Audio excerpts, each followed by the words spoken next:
한자 이야기, 낱말 이야기 시간입니다. 이번 시간은 발랑과 배낭이라는 낱말을 한번 살펴보겠습니다. 우리 구독자님 한 분께서 질문을 해오셨는데, 이러한 한자 낱말이 있습니다. 발낭이다, 발랑. 발랑이 이제 글자로 보면 발이때 발, 주머니 낭인데, 이것을 이 한자말을 한글로 읽을 때 발랑, 스님들이 등에 매는 가방 있죠. 발랑이라고 읽어야 하는가, 아니면 발랑으로 읽어야 하나요? 막 이렇게 질문이 있었습니다. 그리고 이 낭자가, 그렇죠, 주머니 낭자가 뒤로 가면 발랑으로 읽어야 국어 표현법으로 맞을 것 같기도 하고요. 이런 질문이 있었어요. 사실 제가 제대로 된 한자 연구가도 아니고 또 국어학자도 아닙니다만, 일단 이 한자 낱말을 중심으로 한번 사전들을 한번 쭉 훑어보면서 조사를 해봤습니다. 같이 한번 살펴보겠습니다. 자, 이것이 이제 우리 스님들이 뒤에 등에 짊어지고 있는 것이 이제 우리가 일반적으로 발랑이라고 그런다. 그렇죠? 그리고 이제 산에 올라갈 때, 등산 같은 거 갈 때 이렇게 등에 지는 것은 주로 배낭이라고 한다. 그렇죠?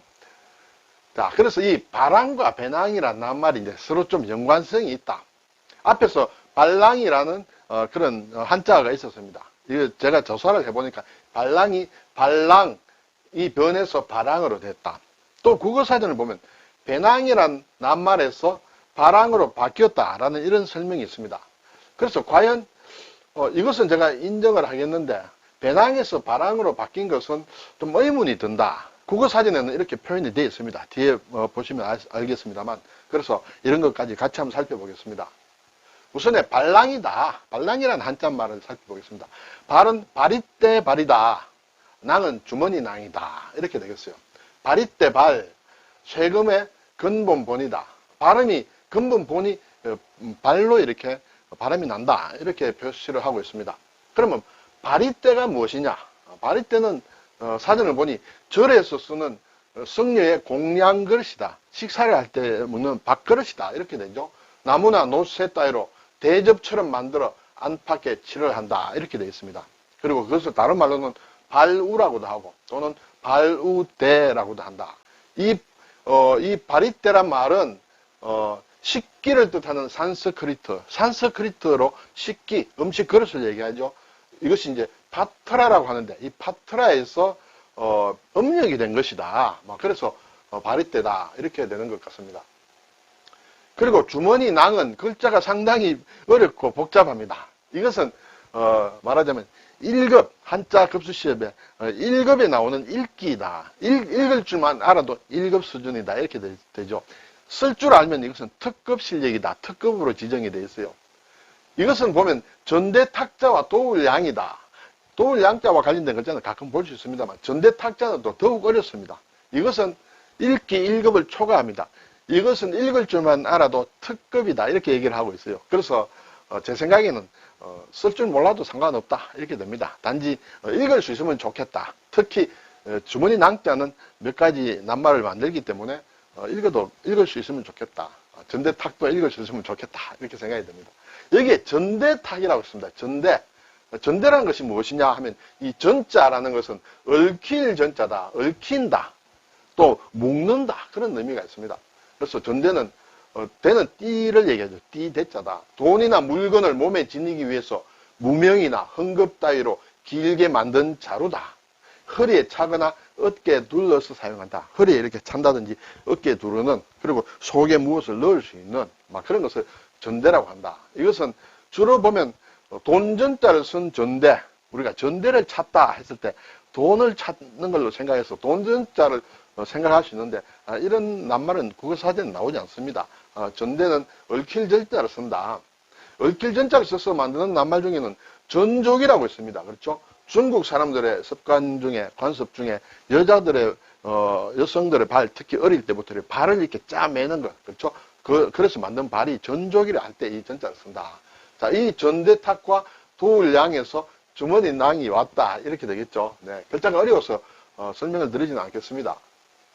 자, 그래서 발랑이다 하면 사실은 이 발이때를 넣는 주머니다. 그렇죠? 스님들이 밖으로 공양을 갈 경우에 절에서 식사를 할 때는 보관을 하고 사용하면 되는데, 외부로 공양을 갈 때는 이 발이때를 주머니에 넣어야 되겠죠. 그것을 넣는 주머니다. 그것이 발랑이다. 이렇게 되겠죠.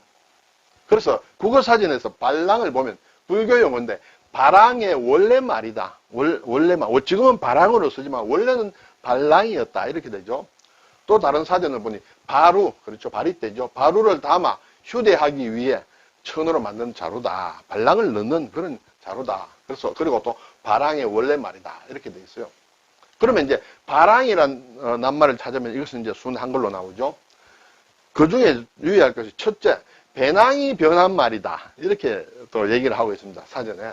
그래서 발랑을 어깨에 메었다는 것은 배낭을 어깨에 메었다라고도 볼 수 있다. 이렇게 되는 것이죠. 근데 원래 발랑은 성녀가 등에 지고 다니는 자루 모양의 큰 주머니다. 결국 발랑에서 온 것이죠.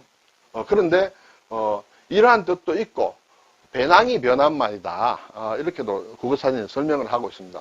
또 다른 국어사전을 보면 이 발랑이 물건을 담아서 등에 질 수 있도록 만든 주머니, 이것이 배낭이죠. 불교 용어와 별도로 발랑을 일반적인 배낭의 뜻으로도 풀이하고 있다. 이렇게 됐습니다. 그래서 저는 여기에서 과연 배낭에서 발랑으로 온 것인가 라는 것은 지금 의문을 좀 가지고 있습니다. 뒤에서 한번 풀어보겠습니다.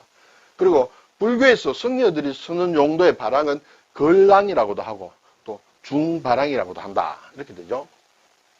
자, 제가 발랑에서 발랑으로 변했다고 했습니다. 이것을 인터넷에 검색을 하니 이렇게 설명을 해놓은 것이 있었습니다.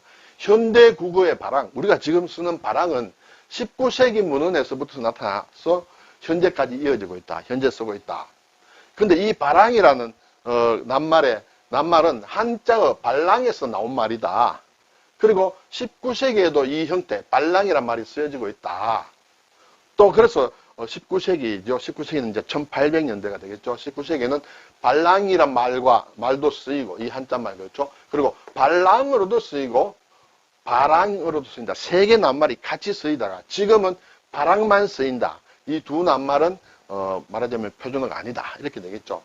그래서 결국은 이 낱말의 어떤 변화를 보면 발랑의 낭이 니은에서 리을로 바뀌었다. 발랑이 되었다. 발랑에서 리을이 탈락해서 발랑이 됐다. 이러한 변천을 가져서 결국은 발랑이 발랑으로 되어서 발랑만 지금은 쓰이고 있다. 이런 얘기가 되겠습니다. 자, 이제 배낭이라는 것을 한번 살펴보겠습니다. 배는 등이다. 등배자다. 또는 배반한다 할 때도 쓰죠. 북녘북의 육다롤이다. 글자 모양이 북녘북이지만 원래의 글자는 사실은 두 사람이 등을 대고 있는 모양이다. 이쪽에 한 사람, 두 사람이 등을 대고 있는 모양이다. 그래서 등지다, 등이다. 그런 의미를 가지고 있다. 그러면 배낭은 등에 올려매는 말하자면 주머니 같은 것이다. 이렇게 되겠죠. 국어사전에 보니 물건을 넣어서 등에 질 수 있도록 헝겊이나 가죽 따위로 만든 가방을 배낭이라 한다. 등산 배낭이다. 그리고 배낭이란 것의 설명에 어떤 사전에서는 발랑과 같은 의미다. 이렇게 돼 있어요. 앞에 발랑을 써도 발랑은 배낭에서 온 말이다. 또는 배낭과 같은 의미로 쓰인다.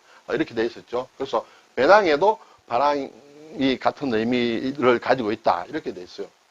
자, 그래서 앞에서 말씀드린 대로 발랑에서 발랑으로 와서 발랑이 되었고, 또 국어사전에서 볼 때 배낭이 이렇게 변했다라고 하는데 제가 의문부호를 지금까지 아직까지 붙이고 있다. 이렇게 되겠습니다. 자, 일본에서 온 우리말 사전, 제가 가끔 인용을 합니다만 여기에 보면 이 배낭이란 말은 우리나라에는 1895년에 처음 사용됐다. 네. 대한제국 관보에 이렇게 배낭이란 말이 처음 나온다. 이렇게 돼 있어요. 이 사전을 기준으로 보면. 그러면 일본에서는 어떻게 되느냐? 일본에도 배낭이라는 것이 이제 하이노라고 발음을 하는데 이것은 네덜란드에서 왔다.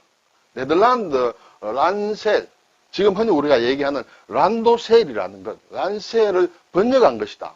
이 란셀이라는 것이 말 그대로 보면 등에 지는 울름에는 가방이란 뜻이 모양이에요. 그래서 이것을 번역해서 배낭으로 만들었다. 원래는 이제 군대에서 군인들이 지금도 우리나라도 배낭이란 말을 쓰죠. 완전 군장을 한다든지 할 때 배낭이다 할 때. 그래서 군대에서 사용하는 배낭의 의미로 처음에 사용되었다. 그래서 네덜란드 말 란도셀에서 번역한 것이 배낭이다. 그것을 우리가 가져와서 쓴 것이 1895년이다. 이렇게 되겠죠. 그러므로 이 낱말도 일본에서는 아주 오래된 낱말은 아닌 것 같아. 말하자면 일본의 막부 말에 서양의 어떤 육군의 훈련 체계를 가지고 오면서 같이 들어온 것이다. 이렇게 되겠어요. 자, 여기서 네덜란드 이제 란셀이 일본식으로 란도셀로 읽혔어요.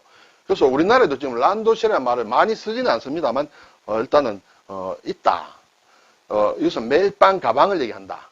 특히 초등학교 저학년이 사용하는 통학용 등짐 가방이다. 이 란도셀은 1938년 이광수의 사랑에 처음 나온다고 이 일본에선 우리말 사전에 이렇게 되어 있습니다. 자, 이것이 이제 란도셀입니다. 일본 학생들은 초등학생들은 거의 예외 없이 이러한 가방을 메고 있다. 남학생은 주로 까만 것, 여학생은 빨간색이다. 가격도 굉장히 비싸죠. 이것 하나가 지금 우리 돈으로 대략 한 5, 60만 원쯤 된다. 굉장히 비싸다. 네, 어쨌든 이것이 배낭을 뜻하는 네덜란드 말에서 온 란도셀이란 말로 쓰고 있다. 일본에서도 물론 란도셀이라고 하고 우리도 굳이 쓰자면 란도셀이란 말이 된다. 그래서 앞에서 보듯이 발랑이 발랑으로 바뀌고 바랑으로 온 것은 저도 말하자면 이해가 됩니다. 그런데 배낭에서 바랑으로 바뀌었을까? 이것을 다시 한번 살펴봤습니다. 앞에서 봤을 때 우리나라의 배낭이란 말은 1895년에 처음 사용됐다고 했습니다. 그런데 이 바랑이란 말은 19세기에 사용됐다고 했죠.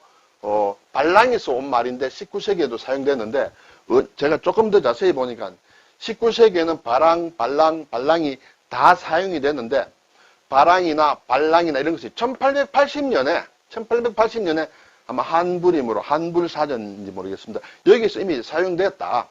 그렇죠?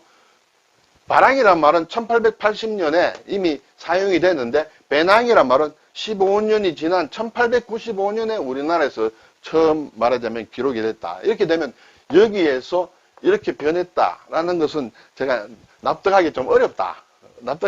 이런 저 나름대로는 그렇게 생각하고 있습니다. 그렇지만은 국어사전에는 배낭에서 바랑으로 변했다라고 이렇게 설명하고 있다는 현상만 여러분께 말씀을 드립니다. 판단은 여러분 해주시고 연구가 좀 더 있어야 되겠다. 그런 생각이 듭니다. 자, 이제 글자와 관련된 낱말을 조금 더 살펴보겠습니다. 발이때 발이다. 발은 그렇죠. 발하면 글자 하나로 봐서는 옛날에 금속 타악기를 가리키기도 한다. 서양의 심벌이 있죠. 심벌과 같은 것인데 구리로 만들었기 때문에 주로 동발이라고도 한다. 의발이다. 옷과 바리떼를 얘기한다. 여기서 의라는 것은 스님들이 입는 가사를 얘기한다. 가사 장사 할 때 가사와 옷과 말하자면 식기를 얘기한다. 이것은 아주 스님들이 돌아가실 때 아주 말하자면 수제자들에게 이렇게 물려주는 막 그런 것으로도 쓰이는 것 같습니다. 의발이다. 발우다 하면 말하자면 바리떼를 그릇을 얘기한다. 탁발이다. 탁발승 이렇죠. 밖으로 나가서 동냥을 하는 것을 탁발이라고 한다. 종발은 종처럼 생긴 바리떼다 해서 좀 작은 종발, 우리가 우리 그릇을 얘기할 때 종발 하나 가지고 오늘 할 때 이 종발이다. 그거보다 좀 더 큰 것은 중발이다. 중발. 또 주발은 이거보다 좀 더 크죠. 종발, 중발, 주발. 우리가 식기를 얘기할 때도 아직도 이것을 쓰고 있다. 그리고 사발이다. 그렇죠. 사발할 때도 이렇게 쓴다. 사발통문, 그렇죠. 사발통문을 돌린다 할 때. 그리고 지명에도 보니까 발산동, 그렇죠. 서울에 어느 구입니까? 그게 발산동이다. 이것은 산의 모양이 이렇게 바리떼를 엎어놓은 것과 같이 생겼다. 이렇게 된 것 같습니다. 경기도 이천시에 가면 부발읍이 있다. 부발읍은 정확하게 유래가 어떻게 된 건지는 제가 잘 모르겠습니다만 부발읍이 있다. 일산에 가면 정발산이 있죠. 정발산. 이 정은 솥이에요. 솥. 그렇죠. 솥과 바리떼다. 정발산의 산의 모양이 아마 솥과 바리떼를 엎어놓은 것과 같은 모양이다. 그래서 만들어지지 않을까 이런 생각을 해봅니다. 자, 배는 이제 배낭의 배는 등이다. 등진다. 뒤. 배반한다. 이런 뜻이죠. 배경이다. 뒷그림을 얘기한다. 배반한다. 또 배서다. 배서는 뒤에다가 무엇을 쓰는 것을 배서라고 하고 특히 엄수표의 뒤에다가 이렇게 날짜와 사람 이름과 이런 것을 쓰는 것 있죠. 그것을 배서라고 한다. 그럴 경우에는 이서라고도 한다. 그래서 이서와 같은 말이다. 배신, 예. 배은, 배임, 그렇죠. 배영이다. 수영을 배영은 등 뒤로 누워서 헤엄치는 그것을 배영이라고 한다. 배치한다. 서로 어긋나는 것을 배치한다. 이렇게 되겠습니다. 어긋난다. 치는. 배후다. 위배한다. 흉배다. 흉배는 가슴과 등을 얘기한다. 그렇죠. 흉배. 면종복배다. 면은 얼굴이죠. 얼굴 앞에서는 말하자면 따르고, 얼굴 앞에서 면전에서는 따르고, 배 속, 가슴 속, 마음 속으로는 이렇게 따르지 않는다. 배반하는 것을 면종복배라 한다. 배산임수다. 산을 끼고 있고 앞에 물을 이렇게 거느리고 있는 그런 것을 배산임수, 풍수에서 많이 쓴다. 배수진, 그렇죠. 물을 뒤로 두고 진을 치는 것을 배수진이라고 한다. 주머니낭, 주머니낭은 주머니 또 자루, 그리고 남성의 고환을 또 낭이라고 한다. 낭심이다. 여기서는 고환을 얘기한다 그랬죠. 낭심. 낭종이다. 예, 뭐 아주 정확한 것은 뭐 제가 설명드리기 어렵습니다만 가끔 이렇게 듣는 그런 낱말이다. 이때 낭이다. 담낭이다. 그렇죠. 담낭. 모낭이다. 모낭. 말하자면 털이 이렇게 자라는 구멍이다. 이렇게 볼 수 있겠죠. 배낭이다. 이거는 말하자면 식물에 배, 싹이 이렇게 나오는 막 그런 것이다. 주머니다. 양낭이다. 약을 넣는 주머니다. 음낭이다. 음낭도 고환과 관련된 것이다. 진앙이다. 꾀주머니다. 꾀주머니. 그렇죠. 꾀가 많은 사람을 가리킬 수도 있다. 침낭이다. 자기 위한 주머니다. 우리가 침낭. 그렇죠.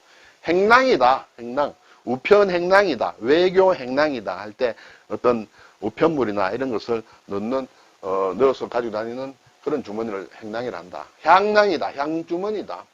사낭이다. 모래주머니다. 사낭.